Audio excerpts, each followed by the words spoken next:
All right, let's tell a story. This one starts in a place called Ash Hollow, a town where the dust on the ground remembers every secret and every sin. The sun was bleeding out across the horizon, painting everything in shades of orange and blood. The wind, it was a lonely sound, rattling tin roofs and making the saloon sign groan on its chains like a dying man. Most folks were inside, but some were lingering, watching the day end.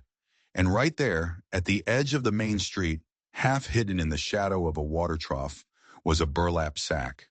To anyone else, it was just trash, a spoiled bag of grain left to rot. But as the wind kicked up, the sack did something strange. It twitched, just a little shudder, like a heart was beating inside the rough fabric. That's when Elias Boone reined in his horse. Elias wasn't a man for towns. He was carved out of silence and long, hard miles.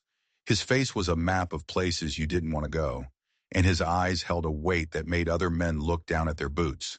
He saw the twitch, and he swung himself down from his horse, his boots sinking into the dust. He crouched, listening. He thought it was just the wind at first, but then he heard it, a tiny, reedy sound, a little gasp for air. His hands, scarred and calloused from a lifetime of hard labor, went to the knot at the top of the sack.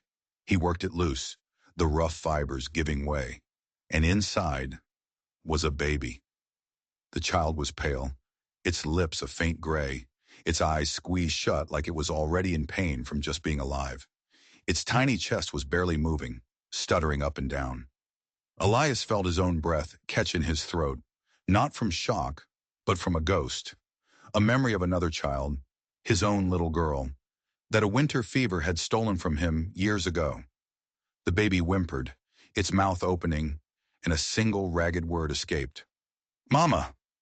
That one word hit Elias like a stone dropped down a deep, dark well. He looked up, and suddenly, he wasn't alone. The street wasn't empty anymore. Men had stopped their card game outside the saloon. A woman was peering from her porch. A dozen pairs of eyes were fixed on him, on the bundle in his arms. The whispers started, low and venomous. "That's the sack," someone hissed. "They left it for dead." Then came the sound of heavy boots on the boardwalk. Sheriff Dalton Crowe. He was a man who wore his badge like a threat. He didn't serve justice, he owned order, and he liked to remind everyone of it. He stopped a few feet from Elias, a cruel twist to his lips that was supposed to be a smile. "Well, well," he said, his voice loud enough for the whole street to hear. "Looks like Boone found himself a little blessing in a burlap bag. Or maybe," he paused, letting the word hang in the air, "a curse." A few people in the crowd laughed, but it was a nervous, ugly sound. Elias didn't say a word. He just looked down at the baby, who was now weakly grabbing at the folds of the sack. He gently slipped one of his rough fingers into the baby's tiny hand and felt it grip him with a surprising strength. Life. It was still clinging on. He stood up, pulling the baby close to his chest, his big frame shielding the small body from the evening chill. "You planning on raising that thing?" Crow asked, his voice dripping with contempt. "This town doesn't need another mouth to feed, and it sure as hell doesn't need the trouble that comes with foundlings. Could be bad blood in it, could be something worse." Elias just stared at him. His silence was his answer, and Crow's smile vanished, replaced by a pure, cold sneer. "You always did have a knack for finding trouble, Boone. Don't say I didn't warn you." Elias turned his back on the sheriff, on the whole town. The whispers followed him like crawling insects. Cursed, abandoned for a reason, sackborn. The words were like stones thrown at his back, but he didn't stop. He walked to his horse, mounted up with a care that surprised even himself, and rode out of Ash Hollow, the empty burlap sack swinging from his saddle horn like a ghost. The night came on fast out in the scrubland. His cabin was a dark shape against an even darker sky. He pushed the door open and laid the baby down on an old cot by the fire. The room smelled of pine and leather, the smell of a lonely life. On the mantelpiece was a single, faded photograph of a woman and a little girl. His wife, his daughter, both gone. He heated some water, soaked a rag, and gently squeezed a few drops onto the baby's lips. The tiny mouth opened, sucking greedily. Elias felt something shift inside his chest, a door that had been rusted shut for years, creaking open just a little. He sat there all night, rocking the child, listening to the coyotes howling outside. He leaned down, his voice a rough whisper. "You'll not die in a sack, boy. Not while I still draw breath."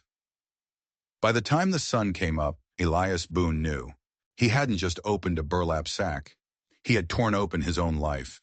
The town would never forgive him. The road ahead was going to be hard, maybe impossible. But as the baby stirred, he felt something he hadn't felt in a very long time. It wasn't happiness. It wasn't hope. It was a promise, a burden, and he would not turn away from it. But there was something else, something he hadn't noticed in the dark street, under the hateful eyes of the town. As the first rays of morning light hit the cot, he saw it. On the baby's blanket, a small, intricate symbol had been stitched into the corner, a silver bird with its wings spread wide. He'd seen that symbol before, a long time ago, and where he'd seen it made his blood run cold. The symbol wasn't just a random decoration, it was a crest, the crest of the Blackwood family. They weren't just landowners, they were practically kings in this part of the country. They owned the biggest ranches, the mines, the bank. They owned everything, including, it was rumored, Sheriff Crow himself. Suddenly, this wasn't just about a foundling. This baby, this tiny, helpless child, was a Blackwood, or at least connected to them, which meant he wasn't just abandoned. He was a secret someone wanted buried. This changed everything. The days that followed were a blur of clumsy care. Elias, a man whose hands were made for breaking horses and mending fences, learned how to soften his touch. He learned the rhythm of the baby's hunger, the sound of his cries. He found a local homesteader with a goat and traded a week's labor for a steady supply of milk. He started calling the boy Jacob, a quiet, simple name that felt solid in his mouth. Jacob began to fill out. The grayness left his skin, his eyes opened to a clear, curious blue, and sometimes a small, gurgling laugh would escape his lips. Each one of those laughs felt like a victory against the silence that had filled Elias's life for so long. But outside the four walls of his cabin, the world was turning against him. The first visitor was Pastor Ezra Pike. He was a small, nervous man, but his heart was good. He showed up one evening with a jar of milk and a worried look on his face. "The town's talking, Elias," he said, his voice barely a whisper. "Sheriff Crow is stirring them up. They're scared." "Of a baby?" Elias asked, his voice rough. "They're not scared of the baby," Ezra corrected him gently. "They're scared of what the baby represents. They think he's a bad omen, a curse." The pastor's eyes flickered to the photograph on the mantel. "I know this feels like a second chance for you, Elias, a way to mend what was broken, but you have to be careful. Fear makes good people do terrible things." Elias just nodded, his jaw tight. He appreciated the warning, but he wasn't backing down. The pastor was right. The whispers in Ash Hollow grew into a roar. The summer was dry that year. The wells ran low, the crops withered in the fields, and a sickness swept through the livestock. It was just bad luck, but the town needed something to blame, and Sheriff Crow gave it to them. He'd stand in the saloon or in the middle of the main street, and he'd talk. He'd talk about the sack-born brat and the misfortune Elias Boone had brought upon them all. He never mentioned the Blackwoods. Of course not. He was their man. This was his way of cleaning up their mess, by turning the whole town into his weapon. Mothers would pull their children away when Elias walked by. Men would spit in the dust at his feet. They called Jacob a curse, a demon child, the cause of all their suffering. Elias tried to ignore it. He focused on Jacob. He built him a proper cradle, sanding the wood until it was smooth as glass. He'd walk into town for supplies with his head held high. Jacob nestled safely against his chest. He dared them to say something to his face, but they never did. They just whispered and watched. One day he was in the general store. Jacob was babbling happily in his arms, reaching for a brightly colored tin on a shelf. The store owner's wife, a woman who had known Elias for years, snatched the tin away. "Don't let it touch that," she snapped, her face a mask of fear and disgust. "It'll poison it." Elias froze. He looked at her, then at the other faces in the store, all staring at him, at Jacob with that same look. It wasn't just fear anymore. It was hate, pure, simple hate, being fed and watered by the sheriff every single day. He turned and walked out, the silence in the store as loud as a gunshot. As he was mounting his horse, an old drunk named Cutter stumbled out of the saloon. He swayed on his feet, but his eyes were surprisingly clear. He pointed a shaky finger at Jacob. "I seen her," he slurred. "The woman. The one who had him." Elias went still. "What woman?"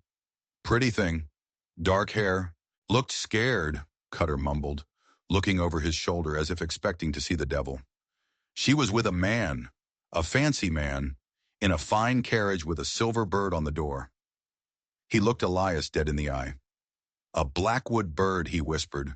Then he spat on the ground and shuffled away, disappearing into the shadows of an alley. A blackwood. So it was true. The baby's mother had been with one of them, and now she was gone, and her baby had been left to die in a sack. This wasn't just a secret anymore. It was a crime. And Sheriff Crow wasn't just stirring up trouble. He was covering up a murder. That night, as the wind howled outside his cabin, Elias looked down at Jacob, sleeping peacefully in his new cradle. He thought about the scared look on the drunk's face. He thought about the silver bird. He knew with a certainty that settled deep in his bones that this was going to end in blood. The only question was whose. The knowledge changed him. Before, he was just a man trying to save a child. Now he was a man standing in the way of a powerful family's dark secret. Every time he looked at Jacob, he saw not just an innocent baby, but a piece of evidence. A living, breathing witness to a crime someone very powerful wanted to erase. He had to be smarter, more careful. He started watching his back, sleeping with his revolver by his side. He wasn't just protecting a baby from superstitious townsfolk anymore. He was protecting him from killers. The tension in Ash Hollow was so thick you could taste it.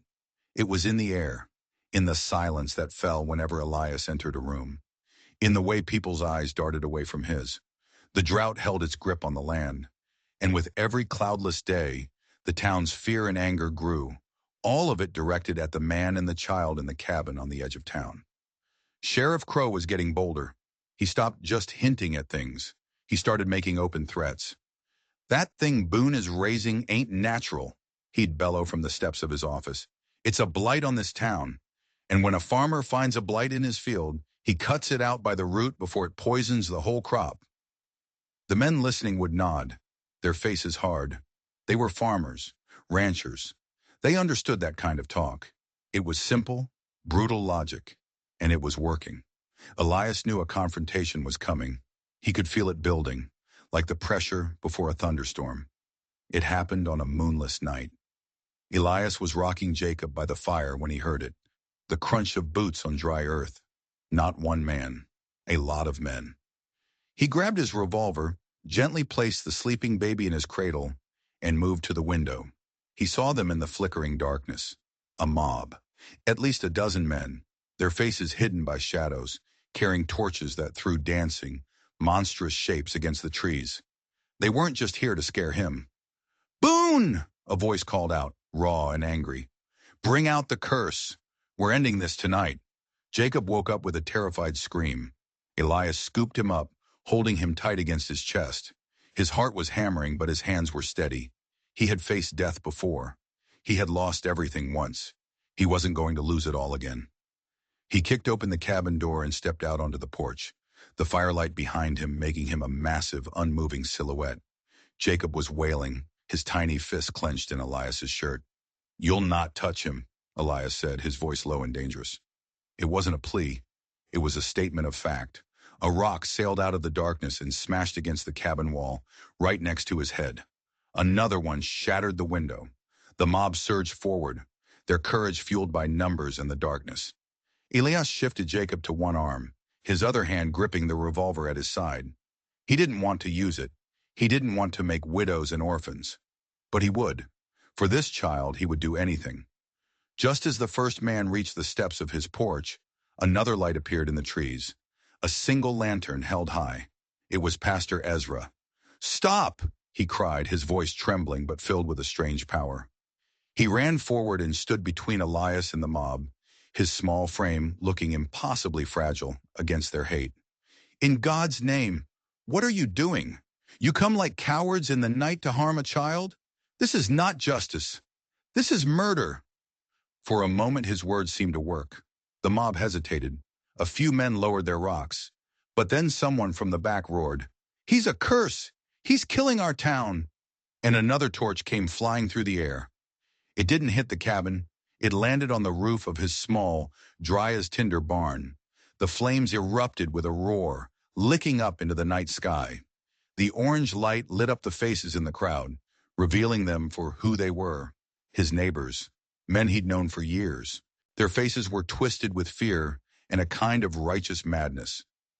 The sight of the fire they had started seemed to shock them out of their frenzy. As the barn roof began to collapse in a shower of sparks, the mob melted away, disappearing back into the darkness as quickly as they had come.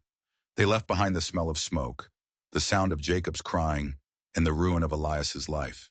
Elias stood there watching the flames devour his barn, his heart a cold, hard knot in his chest. Everything he owned, his tools, his hay, everything was gone. Ezra grabbed his arm. "Let it go, Elias. Save the boy." By dawn there was nothing left but a smoking pile of blackened timber. Elias sat on his porch step, covered in ash, Jacob finally asleep in his arms. "They'll be back," Ezra said, his voice heavy with sorrow. "Crow won't stop. He's got them convinced that Jacob is the source of all their problems. He's turning them into monsters." Elias looked down at the sleeping child. He saw the trust in that peaceful face, the unconditional faith a child has in the person who holds them. He thought about the Blackwood crest. He thought about the missing mother. He thought about the sheriff who was willing to burn his town to the ground to keep a secret buried. He knew running was the sensible option. Take the boy and disappear. Start over somewhere new. But as he looked at the ruins of his barn, a different feeling took root inside him. Not fear, not despair. Rage. A cold, clean, purifying rage. They had come to his home. They had tried to harm his son. They had treated him like an animal. He wasn't going to run. He was done being the quiet, grieving man who kept to himself. He looked at Ezra, his eyes as hard as granite. "Then I'll be ready for them." The pastor saw the look on his face and took a step back. The man sitting on the porch was not the same Elias Boone he had known. The grief was still there, but now it was forged into something else. Something unbreakable. Something dangerous. "What are you going to do?" Ezra whispered. Elias looked towards Ash Hollow, a muscle twitching in his jaw. "I'm going hunting." He wasn't hunting animals. He was hunting for the truth. And the first place to look was with the man who reeked of lies, Sheriff Dalton Crow. But Elias knew he couldn't just walk up and confront him. Crow was the law, and he had the town, or what was left of its fearful heart, on his side. Elias needed leverage. He needed proof. His mind went back to Cutter, the old drunk. "I seen her. She was with a man, a fancy man, in a fine carriage with a silver bird on the door." The carriage was the key. He left Jacob with Pastor Ezra, a thing that tore at him more than he could say, but he knew the boy would be safer in the church than with him. "Don't let anyone in," he told the pastor, his hand resting on the butt of his revolver. "Anyone." Ezra, his face pale, just nodded. He saw the storm in Elias's eyes. Elias didn't ride into Ash Hollow. He circled around it, leaving his horse in a thicket and moving on foot through the scrubland, using the shadows and gullies for cover. He was a ghost, moving towards the heart of the town's corruption. He made his way to the livery stable. It was late, and the stable boy was dozing in a chair. Elias moved like smoke, slipping past him and into the darkness of the stable. The air was thick with the smell of hay and manure. He moved from stall to stall, looking for it, and then he found it. Tucked away in the back, covered by a dusty canvas tarp, was a carriage. It wasn't the usual buckboard or wagon. This was a fine black carriage with plush leather seats and polished brass fittings. And on the door, barely visible under the dust, was the faint outline of a silver bird. The Blackwood carriage. He carefully lifted the tarp. The inside was immaculate, except for one thing. On the floor, half tucked under the seat, was a small embroidered handkerchief. It was stained with something dark. He lifted it to his nose. It wasn't mud. It smelled faintly of iron. Blood. And in the corner of the handkerchief, stitched in delicate thread, was a single initial. Um, um, the mother's name. It wasn't much, but it was a start. It was proof that a woman had been in this carriage, a woman who had been bleeding. He tucked the handkerchief into his pocket. As he was about to leave, he heard voices from outside the stable. He froze, melting back into the shadows. It was Sheriff Crow and another man. Elias didn't recognize the other man's voice, but it was deep and carried an air of command. "Is it done?" the deep voice asked. "Almost," Crow replied, and Elias could hear the sneer in his tone. "The town's ready to tear Boone apart. They tried last night, burned his barn down. It won't be long now. I'll have the child and this whole mess will be over." "It should have been over the day the girl ran," the other man said, his voice cold as a winter morning. "You were supposed to handle it, Crow. You were supposed to find her and the baby and make them disappear. My father is not a patient man." "My father." Elias's blood ran cold. The man talking to Crow was a Blackwood, a son. "She was clever," Crow grumbled, "but it doesn't matter. She's gone, and the baby will be soon enough. No one will ever be able to connect it to you or your family. Boone is just some crazy, grief-stricken fool. When he's gone, the story dies with him." There was a long silence. Then the Blackwood son spoke again, his voice dropping to a deadly whisper. "See that it does, Sheriff. My father values loyalty, but he values results more. Do not fail him again." The footsteps faded away. Elias waited, his heart pounding a furious rhythm against his ribs. He didn't just have proof now. He had the whole story. A young woman, probably named A, had a child with a Blackwood son. The family, worried about the scandal, had ordered Crow to get rid of them both. The mother had run, leaving the baby where she hoped someone would find it. And Crow, to cover his failure, had decided to turn the town's fear into a weapon to eliminate the last piece of evidence: Jacob. Elias was no longer just a man protecting a child. He was the only thing standing between an innocent boy and a conspiracy of murder, power, and corruption that went to the very top. He slipped out of the stable, the bloody handkerchief a burning weight in his pocket. He knew what he had to do. He couldn't fight Crow and the Blackwoods head on. They owned the law. They owned the town. So he had to fight them another way. He had to show the people of Ash Hollow the truth. He had to make them see that the monster wasn't the baby in the cradle. It was the man wearing the sheriff's badge. He retrieved his horse and rode hard, not back to the church, but towards the old telegraph office in the next county. He had a message to send. A message to the one person the Blackwoods couldn't buy or intimidate: the U.S. Marshal. The game had changed. It wasn't just about survival anymore. It was about justice. Sending the telegraph was a gamble. The operator was a twitchy man who looked at Elias like he was a ghost. But the message went out. A simple, urgent plea to the regional marshal's office. Corruption in Ash Hollow. Sheriff Crow involved in conspiracy. Innocent child's life at stake. Investigate immediately. A friend of justice. He didn't sign his name. He didn't need to. Now all he could do was wait and survive. He rode back under the cover of darkness, his mind racing. A marshal could take days, even a week to arrive. Until then, he and Jacob were on their own, trapped in a town that wanted them dead. When he got back to the church, Pastor Ezra met him at the door, his face etched with worry. "Elias, thank God. I was so afraid." "We're not safe yet," Elias said, striding past him to the small room where Jacob was sleeping. He watched the boy's chest rise and fall, a fragile rhythm in a world gone mad.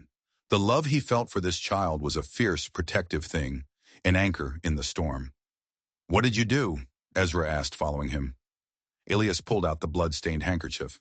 "Her name started with an A," he said, his voice low. "She had a child with a Blackwood son. Crow was hired to make them disappear. He failed. Jacob is his failure, and Crow is trying to bury him by turning the town against us." Ezra sank onto a wooden bench, his face ashen. "The Blackwoods." "Oh, dear God, Elias. You're not fighting a sheriff. You're fighting an empire." "I know," Elias said, "and we're going to lose, unless we can show the people of this town what's really going on." "But how?" Crow controlled the narrative. He spoke the language of fear, a language everyone in Ash Hollow understood. Elias was just a silent outcast. His word against the sheriffs meant nothing. The next 2 days were a siege. The church offered physical protection, its stone walls a fortress against the town's hate. But the psychological pressure was immense. People would gather across the street, not a mob anymore, but a silent, watching vigil. Their eyes were full of accusation. Every time a child coughed, every time a well pump brought up more mud than water, their certainty grew. Jacob was the cause. Elias was the villain. Sheriff Crow would stand among them, not shouting anymore, but speaking in low, confidential tones, like a doctor diagnosing a sickness. He was poisoning them, drop by drop, and their hate was becoming more and more focused. On the third day, the food ran out. "I have to go to the mercantile," Ezra said, his hands trembling. "No," Elias said immediately. "They'll see it as a sign of weakness. Crow will use it." "We can't starve, Elias. The boy needs milk." He was right. Jacob's cries were getting weaker. They were trapped, checkmated. Then Elias had an idea, a terrible, dangerous idea. It was a bluff, a high-stakes gamble with his and Jacob's lives, but it was the only move he had left. "All right," he said to Ezra. "You're not going to the mercantile. I am. And I'm taking Jacob with me." Ezra looked at him in horror. "They'll kill you. Elias, they'll tear you to pieces." "Maybe," Elias said, his jaw set. "But they won't do it while I'm holding a baby. Even this town has a line. And if I'm wrong, well, the marshal is coming, but he won't get here in time if we starve to death hiding in a church." He wrapped Jacob in his blanket, the child's small body warm against his chest. He checked his revolver, making sure it was loaded. He walked to the heavy oak doors of the church. "Don't do this," Ezra pleaded, his eyes filled with tears. Elias looked at him. "Pray for us, Pastor," he said, and then he pushed the doors open and stepped out into the harsh, unforgiving sunlight. The street went silent. Every eye turned to him. The crowd parted as he walked, a slow, deliberate path towards the center of town. He could feel their hatred like a physical force, pressing in on him from all sides. He kept his eyes forward, his expression a mask of cold resolve. Jacob was quiet in his arms, his big blue eyes taking in the silent, staring faces. Sheriff Crow stepped out from his office, blocking his path. He had a shotgun resting in the crook of his arm. A smug, victorious smile played on his lips. He had won. He had finally cornered the beast.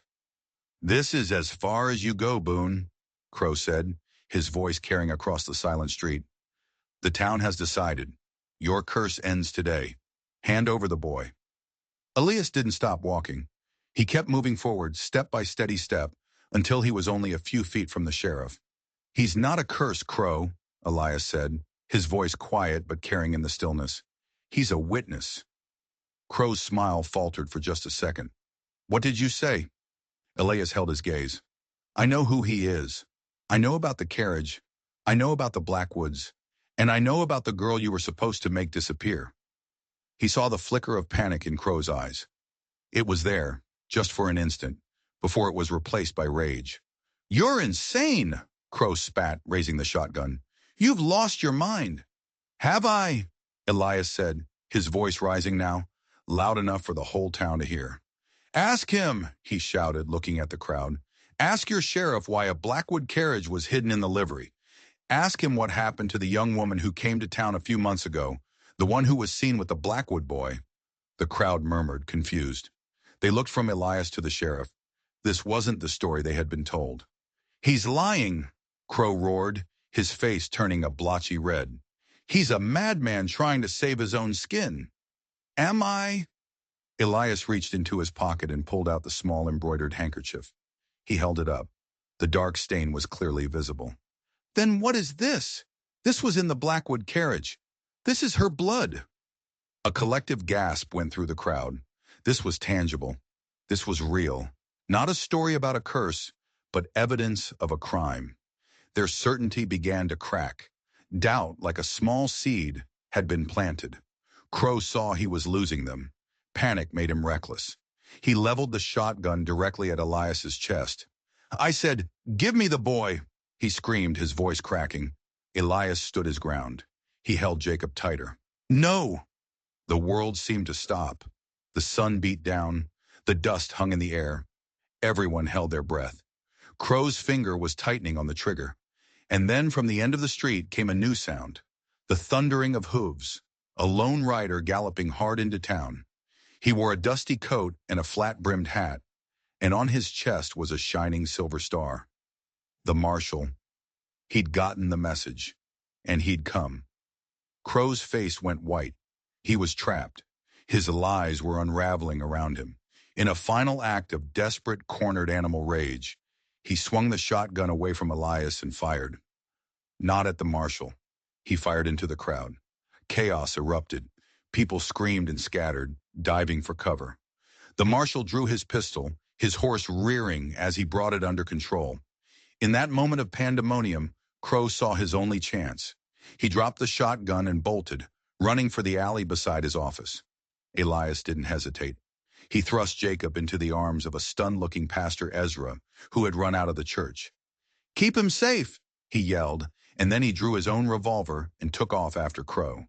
He was no longer just a protector. He was an instrument of vengeance. He plunged into the narrow alley. Crow was fast, scrambling over barrels and crates, heading for the back of the town where a horse would be waiting. Elias was faster. Years of chasing down runaway cattle and navigating treacherous terrain had made him sure-footed and quick.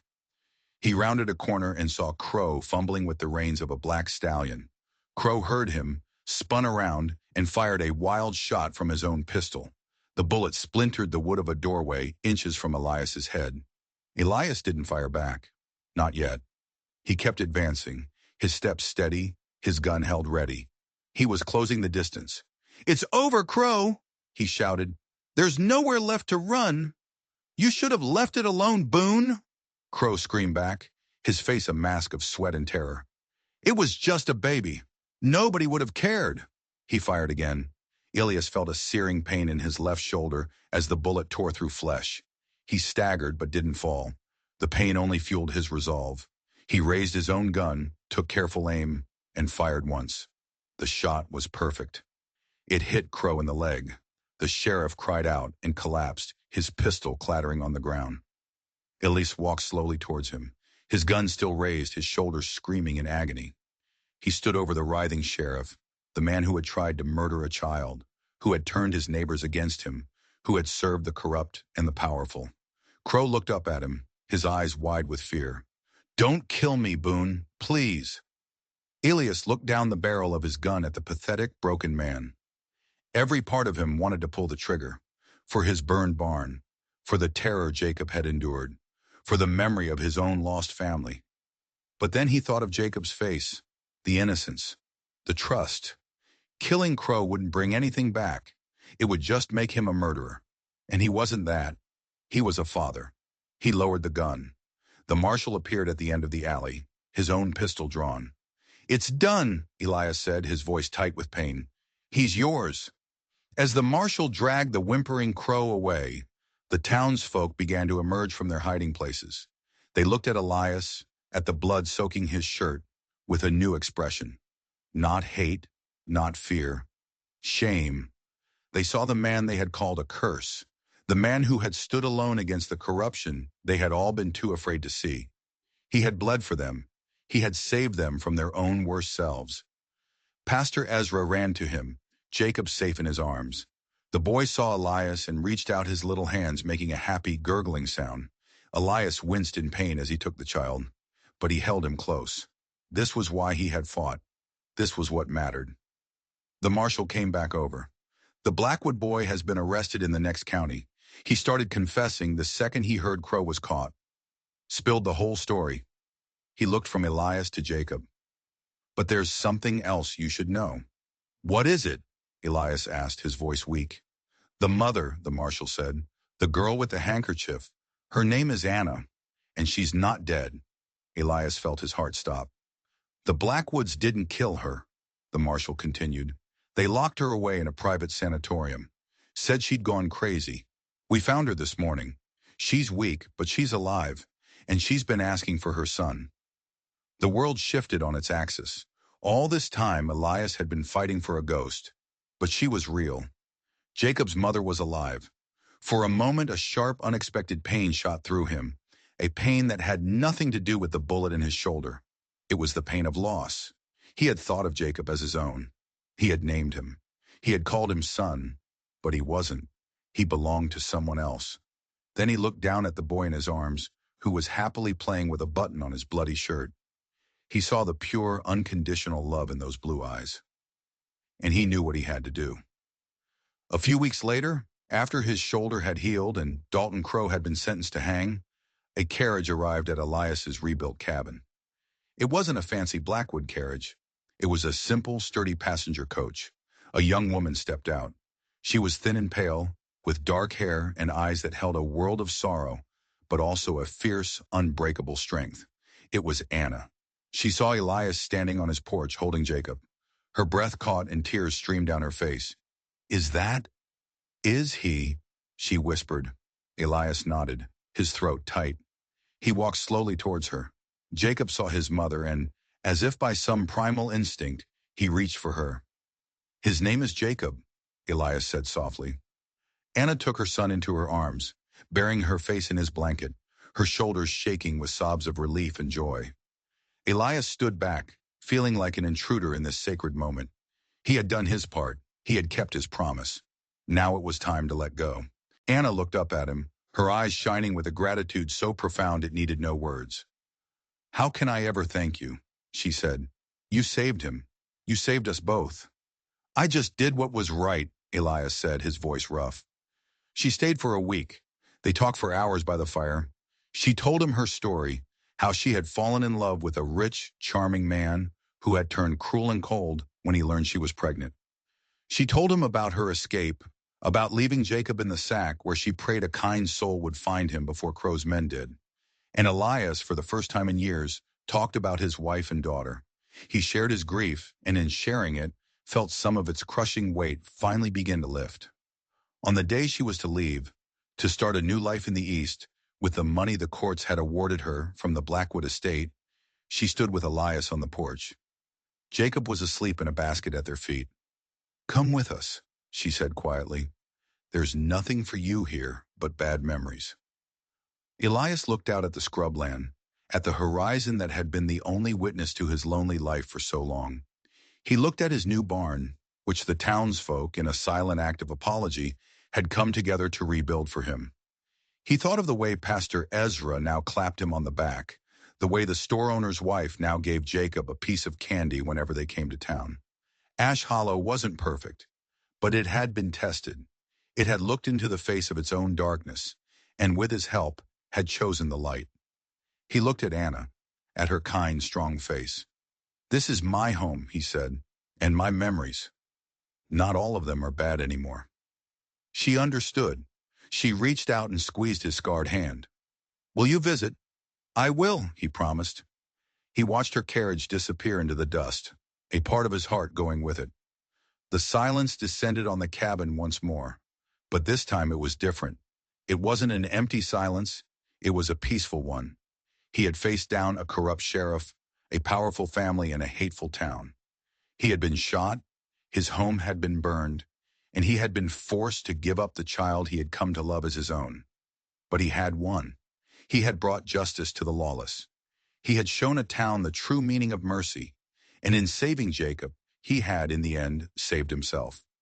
The story of Elias Boone and the sack-born child became a legend in Ash Hollow, a reminder that curses aren't found in abandoned babies, but in the fearful hearts of men, and that sometimes the greatest strength a man can have is the courage to pick up what everyone else has thrown away. So if you ever feel like you're standing alone against the world, remember Elias.